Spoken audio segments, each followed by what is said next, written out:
welcome to Metal Galaxy YouTube channel where we bring reviews, interviews, live gigs, live music and much more into your living room. Subscribe and like as we have regular content, and this time we are reviewing the first day of Desertfest where there were a lot of discoveries like Almighty Devil Blues, Can, Slomosa, Hellacopters and Dozer. So yeah, a lot of bands where we are going to tell you if this day was a go and how do we like the bands we checked out. And yeah, grab your booze and hear this review. And actually, thank you so much as well for Desertfest for inviting us. And yeah, let's kick off first with the location. Location was still the same, and there were a few changes at Desertfest, not much, but there were. And the changes were a bar where you could get some, was replaced by a DJ booth. I think it was nice, like for people to hear some music. But the only thing I missed was the weather. But this time it was replaced. And I think it's nice, like DJ music and so on, that there is music outside. However, we couldn't experience it fully as it was quite raining this festival experience.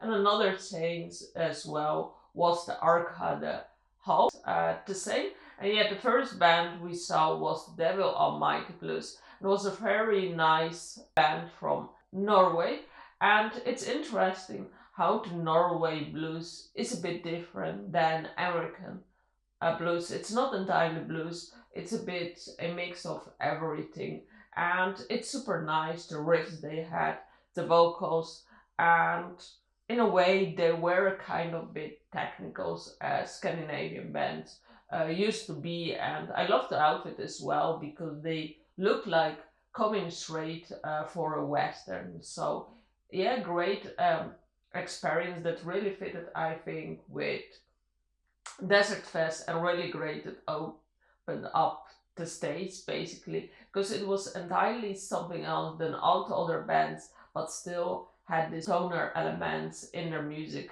So yeah, definitely the Devil Almighty Blues was a great one.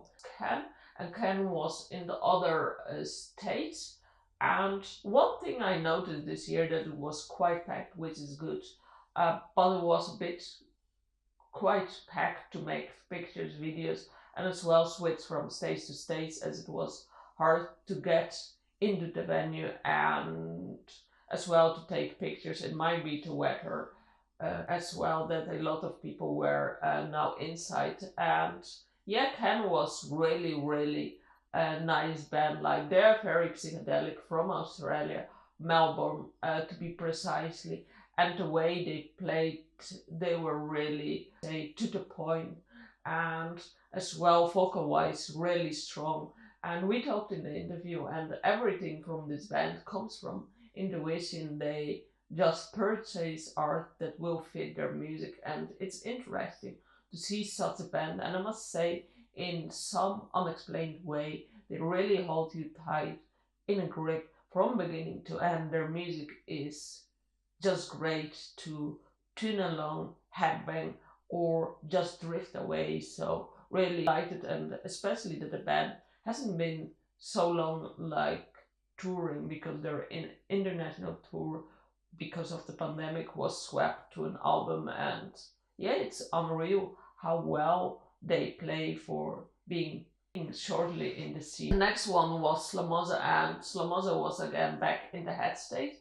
And Slomosa was quite an interesting experience as it has this modern vibe, but it was kind of as well riff driven, heavy, and it was not melodic, but there were some core elements where the singer was like doing oh, and then the crowd was singing. And I think it's nice interacting and so on, and it was a quite different performance than the Devil Almighty Blues. And I really liked as well the butterflowers that was added. I think it really brought out the band. So yeah, super technical, super great riffs, vocals.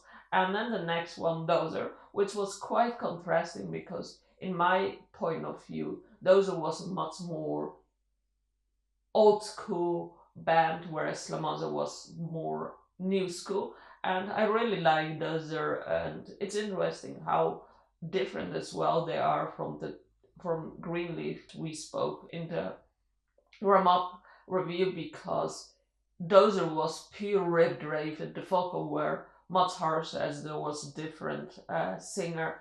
And yeah, and I loved as well Dozer, how they brought out as well. They had this more old school metal attire, and I think it greatly added to the bill because it was a change, and in a way it was very stoner doom, much more based. And then the next one, the headliner, Hellacopters, and I really loved Hellacopters, and it's such a great band with great rock tunes that you can sing along, but they brought the keyboard as well, so they added a bit of melodic element. And yeah, it's great. And I'm much more on the rock side, so that might be why I love them. But I think it's also great to close the night with something unexpected, because the whole day you've been serving very riff, technical, based band as well, band in the stoner psychedelic genre, and to close off with a different genre rock. I think it's brilliant because it's something else. It's much more memorable when you hear something you weren't hearing all night. And yeah, they're a very, very solid band. And yeah, we enjoyed it. So yeah, day one was definitely a great day, and we really like the bands. And with most of them, we have interviewed. So check that out and be back as we have a second part. And yes, see you. Bye.